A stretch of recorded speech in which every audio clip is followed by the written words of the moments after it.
காவல் தெய்வங்கள் கிராமங்களையும் அவற்றின் மக்களையும் பாதுகாப்பதற்காக தமிழ்நாட்டில் போற்றப்படுகின்றன. சில பொதுவான காவல் தெய்வங்களில் ஐயனார் கருப்பசாமி முனீஸ்வரன், பெரியாச்சி அம்மன் சுடலை மாடன் மற்றும் காளி ஆகியோர் அடங்குவர்.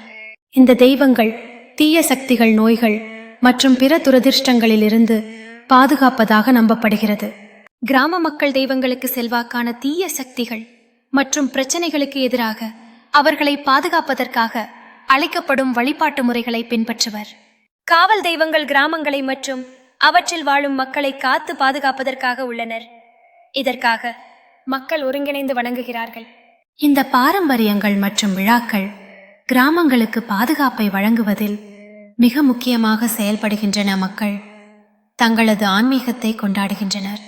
இந்த விவசாயிகள் தெய்வங்களை நம்பி அவர்களின் வாழ்வில் அமைதியையும் பாதுகாப்பையும் பெற ஏற்ற வழிமுறைகளை பின்பற்றுகிறார்கள்.